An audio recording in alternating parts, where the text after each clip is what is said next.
오늘 아침에 나눌 말씀의 제목은 심각한 믿음의 위기입니다. 심각한 믿음의 위기. 오늘 본문에서 고통을 받고 있는 한 아들을 우리가 만나게 됩니다.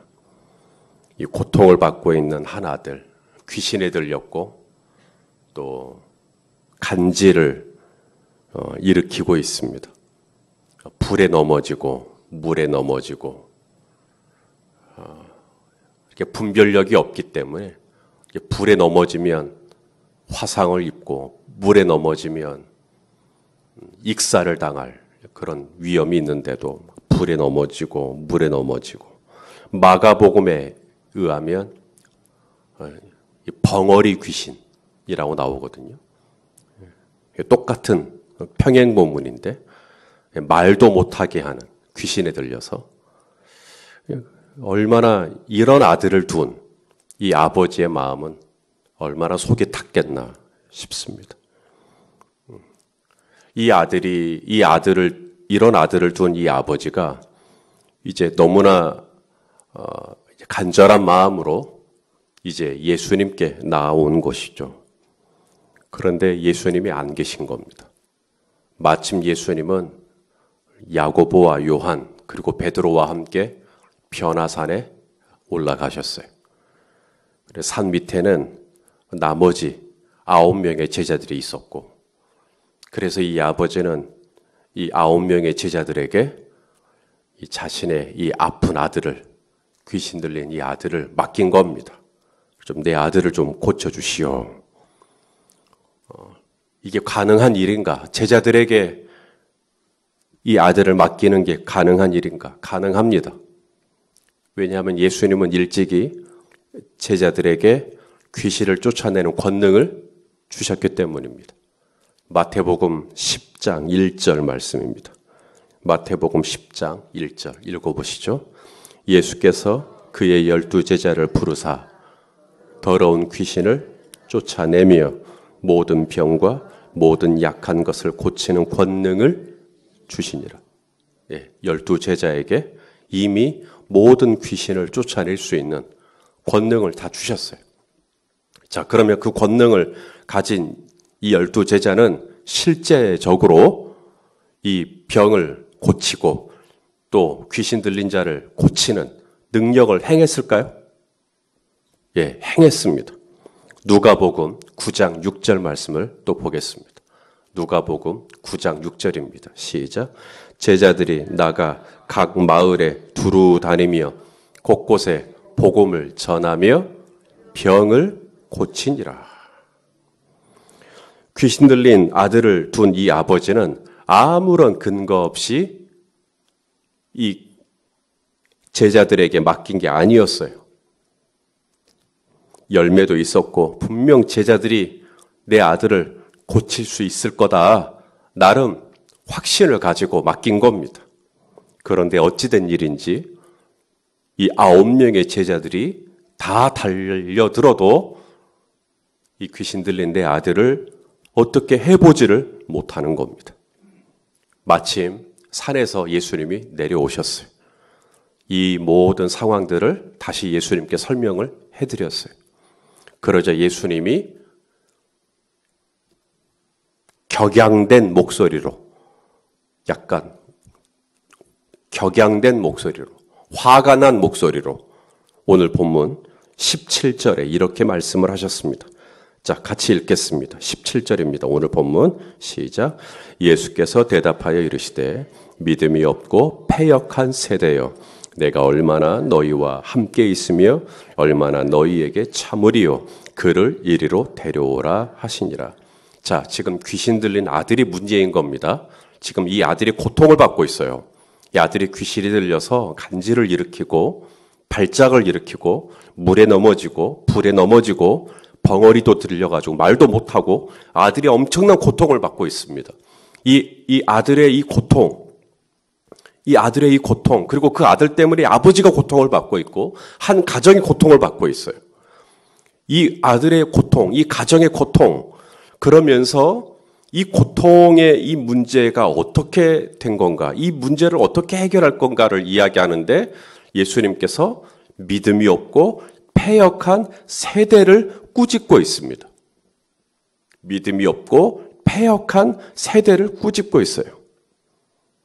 지금 귀신에 들려 간질성 발작을 일으키고 물에 넘어지고 불에 넘어지고 말도 제대로 못하게 하는 이런 고통을 지금 받고 있는 이 아들의 이 이유하고 지금 믿음이 없고 패역한 거하고 지금 뭔가 연관이 있다는 거죠. 믿음이 없으면 이것이 이 아들의 고통하고 뭔가 연관이 있다는 겁니다. 17절에 이 믿음이 없고 패역한 세대여 라고 말할 때 이것은 지금 이 귀신 들린 아들을 고치지 못한 제자들의 무능력함을 질책하는 말씀은 아닙니다. 왜냐하면 17절은 믿음이 없다 그랬고요. 이 제자들은 20절에 보시면 제자들이 이 아들을 고치지 못한 이유를 설명을 할 때 제자들이 이 귀신 들린 아들을 고치지 못한 이유를 설명을 할 때 너희가 믿음이 작은 까닭이라.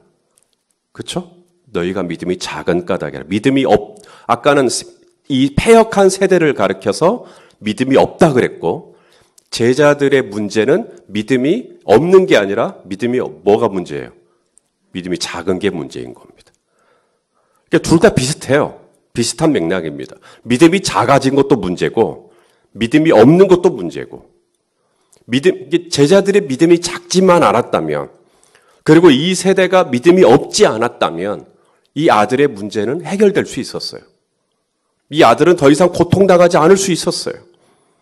내가 믿음이 작아지지 않을 수만 있었다면 그리고 내가 믿음이 없지만 않을 수 있었다면 이 아들의 문제는, 이 아버지의 문제는, 이 가정의 문제는 해결될 수 있었다 이 말입니다.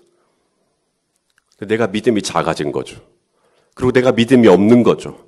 이것이 내 아들의 고통을 가중시킨 거고 이것이 한 가정의 고통을 가중시킨 거다. 그런데 이것이 믿음하고 관련이 있었다. 우리는 믿음 그러면 지극히 개인적이고 주관적인 거라고 생각해요. 그런데 오늘 본문을 통해 깨닫는 건 그렇지 않다. 내가 믿음을 견고히 가지고 있으면 이것이 다른 사람에게 축복이 된다. 내가 믿음을 가지고 있으면 이것이 내 아들에게 유익이 되고 내가 믿음을 견고히 가지고 있으면 이것이 나랑 같이 사는 사람들에게 무한한 유익이 된다. 믿음은 나 스스로를 살리는 지극히 주관적이고 개인적인 차원만이 아니라 내가 믿음을 견고히 붙잡는 이것이 나랑 같이 사는 내 아들을 살리는, 나랑 같이 사는 이 세대를 살리는 놀라운 수단이 될 수도 있다. 다른 사람을 축복하는 통로가 될 수 있다. 라는 것을 우리가 배우게 돼요. 더 나아가 이 믿음이라는 것은 우리의 이 감정, 우리의 이 하루하루 우리가 감정을 가지고 있죠. 우리가 업되기도 하고 다운되기도 하고 이 믿음하고도 관련이 있어요. 믿음이 감정하고도 관련이 있다는 걸 오늘 말씀을 통해 확인하게 됩니다. 그냥 오늘은 날씨가 좋네. 그러니까 내가 업돼야지. 오늘은 날씨가 안 좋네. 다운돼야지. 이게 아닙니다. 이게 믿음하고도 관련이 있어요. 오늘 본문을 보시면 예수님이 제자들에게 두 번째, 당신이 순환을 당할 것에 대해서, 고난을 당할 것에 대해서 예언을 하십니다. 순환 예고라 그러거든요. 자, 22절입니다. 22절하고 23절인데, 자, 22절, 23절 다 같이 읽겠습니다. 시작. 갈릴리에 모일 때 예수께서 제자들에게 이르시되 인자가 장차 사람들의 손에 넘겨져 죽임을 당하고 제3일에 살아나리라 하시니 제자들이 매우 근심하더라. 여기서 매우 근심하더라. 이건 감정입니다. 다른 원어로 다른 뜻으로는 슬퍼하더라. 매우 한탄하더라. 지금 굉장히 근심하는, 슬퍼하는, 왜 그런가? 왜 그런가? 예수님이 사람들의 손에 넘겨져 죽임을 당한다고 하니까 이제 근심하는 거죠. 예수님 좋아하는데, 예수님 사랑하는데, 예수님이 이제 죽는다 그러니까, 근심하는 겁니다. 당연한 거죠.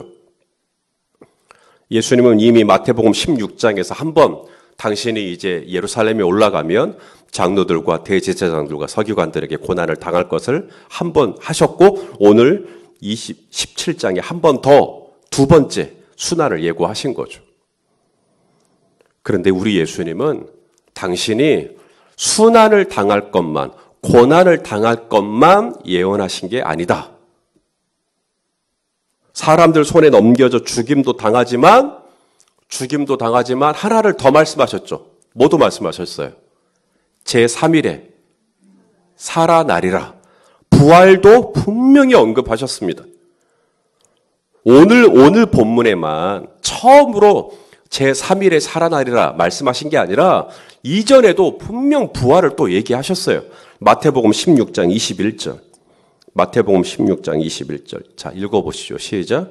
이때로부터 예수 그리스도께서 자기가 예루살렘에 올라가 장로들과 대제사장들과 서기관들에게 많은 고난을 받고 죽임을 당하고 그 다음 제3일에 살아나야 할 것을 제자들에게 비로소 나타내시니, 십자가에서 죽으실 것만 말씀하신 게 아니라 제3일에 부활, 다시 살아나시는 것에 대해서 분명 언급하셨어요. 그런데 제자들은 감정이 어때요? 계속해서 근심하고 슬퍼하고 다운되고. 왜 그럴까요? 제자들은 지금 계속 뭐만 듣고 있어요? 예수님이 죽는다더라. 예수님이 고난당한다더라.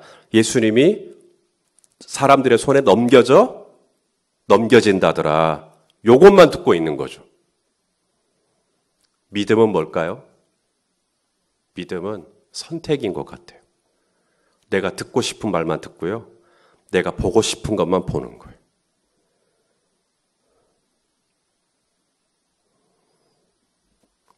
내가 무엇을 보느냐, 내가 무엇을 듣느냐를 선택하는 거예요. 제자들은 죽는 것만 보기로 선택한 거죠. 그러니까 계속 다운되는 겁니다. 계속 근심하는 겁니다. 그러니까 믿음이 점점점 작아지죠. 왜냐하면 죽는 것만 보이니까. 아니, 같은 말씀이 있는데 왜 1절만 보냐고요. 2절도 있는데. 그러니까 걱정이 되고, 그러니까 두렵고, 그러니까 슬프고, 그렇게 내 믿음이 작아지면, 그렇게 해서 내 믿음이 패역하게 되면, 그렇게 해서 내 믿음이 고집스럽게 되면, 내 아들은 더 고통스럽게 되고, 내 사랑하는 사람은 나아지지를 않고, 내 가정은 더 고통스럽게 되더라. 내 믿음이 나 혼자만의 고통으로 끝나는 게 아니라 이것이 내 사랑하는 사람의 고통을 가중시키는 것으로 연결될 수 있다라고 하는 것이 오늘 본문이 우리에게 주고 있는 내용입니다. 그러면 우리 예수님은 어땠을까요? 우리 예수님. 이번에는 예수님을 좀 보겠습니다. 예수님의 믿음. 자, 24절부터 보시면 성전세를 내고 계시는 예수님을 만나게 됩니다.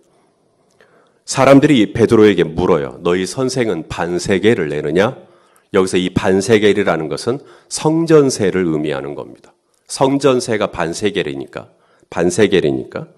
이스라엘 남자들은 20세 이상이 되면 다 성전세를 내야 돼요. 예수님도 20세 이상의 성인이니까 성전세를 내시죠. 그러니까 베드로가 너희 선생도 내느냐고 그러니까 당연히 낸다고 그러죠. 낸다 그렇게 얘기합니다. 그러자 예수님께서 베드로에게 한 가지 질문을 합니다. 세상 임금들이 세금을 거둘 때 자기 아들들에게 거두냐 타인에게 거두느냐? 그러니까 베드로가 대답합니다. 당연히 타인에게 거두죠. 이 질문을 한 의도가 뭘까요? 예수님이 당신이 누구라는 거예요? 당신이 바로 하나님의 아들이라는 거죠. 자, 예수님이 뭐라고 말씀하셨습니까? 누가복음 2장 49절입니다.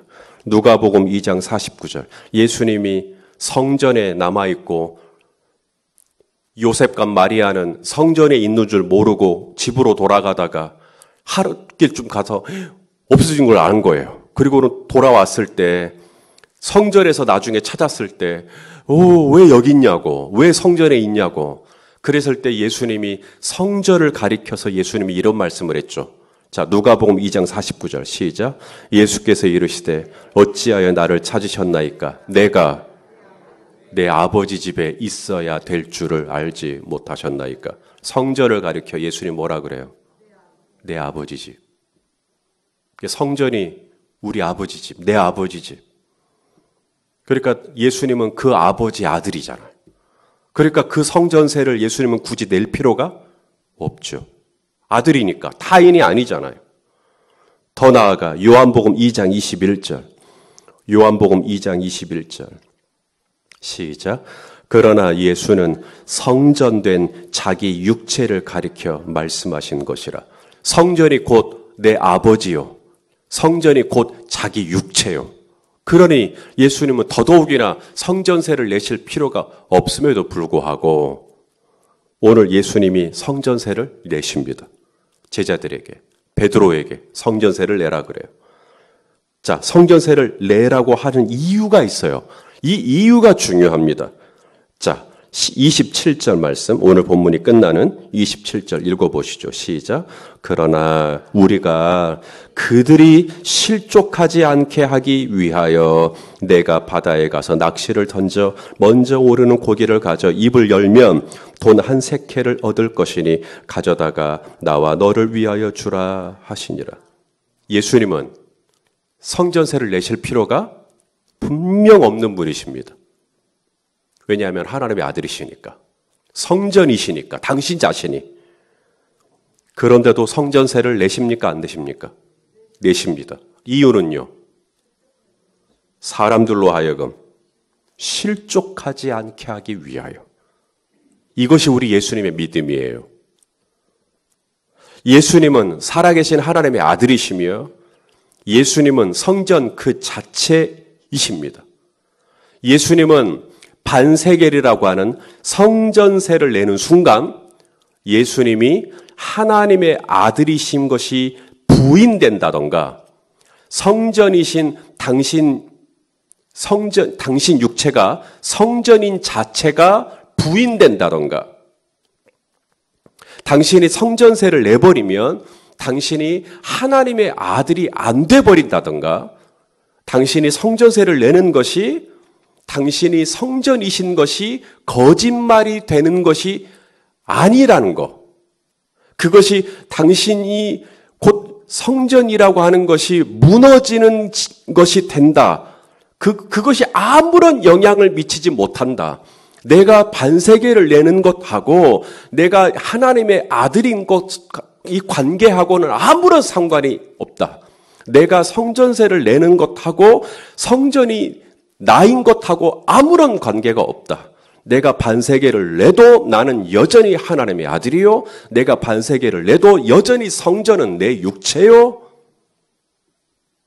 그러니 내가 반세계를 내도 그것이 나와 하나님 아버지 사이에 아무런 영향을 미치지 못할 것이니 내가 반세계를 내도 여전히 성전은 내 몸일 것이니 사랑하는 베드로야 그냥 반세계를 내자. 이것이 나와 내 아버지 사이에 아무런 영향을 미치지 못할 거다. 그냥 사람들 실족하지 않도록 사람들 넘어지지 않도록 괜히 반세계를 내지 않는 내 모습을 보고 사람들 시험 들지 않도록 우리 그냥 반세계를 내자. 내가 반세계를 내도 나하고 아버지 사이에 아무런 일 일어나지 않아. 괜찮아.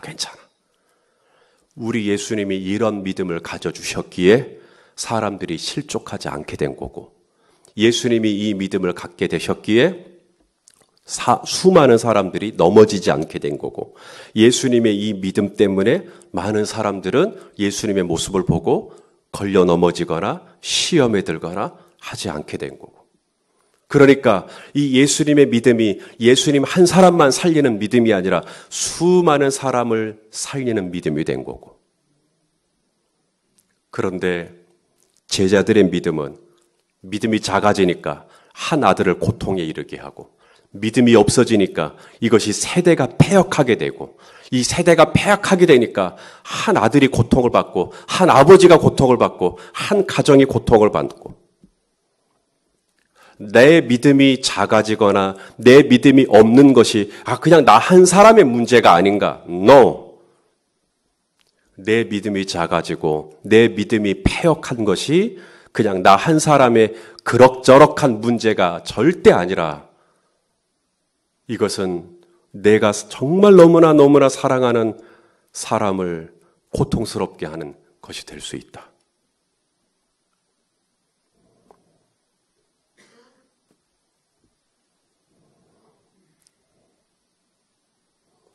제가 믿음이 없다고 생각해 보세요. 제가 믿음이 작아졌다고 생각해 보세요. 그러면 우리 성도님들이 얼마나 고통스럽겠어요. 제가 믿음이 작아졌을 때 제 아내가 얼마나 고통스럽겠어요. 제가 믿음이 작아지고 제가 믿음이 없을 때 저를 사랑하시는 얼마나 많은 분들이 고통을 당하겠어요. 절대로 이것은 주관적인 것으로 끝나는 게 아닙니다. 그리고 제가 믿음이 작아진 문제는 그럭저럭한 문제가 아니라 이것은 매우 심각한 문제다. 21절 말씀을 보십시오. 21절 말씀을 읽어보십시오. 뭐라고 되어 있습니까? 없음이라고 되어 있습니다. 그럼 없음이라고 읽으시면 되죠. 없음. 밑에 각주가 있죠. 어떤 사본에는 뭐라고 되어 있어요? 기도와 금식이 아니면 이런 유가 나가지 아니하느니라가 있음. 여러분 성경에도 그렇게 적혀져 있어요? 예, 각주가 있어요. 기도와 금식이 아니면 이런 유가 나가지 아니하느니라가 있음. 예, 기도가 아니면 이런 유가 나가지 않는다. 무슨 말이죠? 예, 마가복음에서는 기도 외에 다른 것으로는 이런 유가 나가지 않는다라고 아예 적혀 있습니다. 마가복음에서는.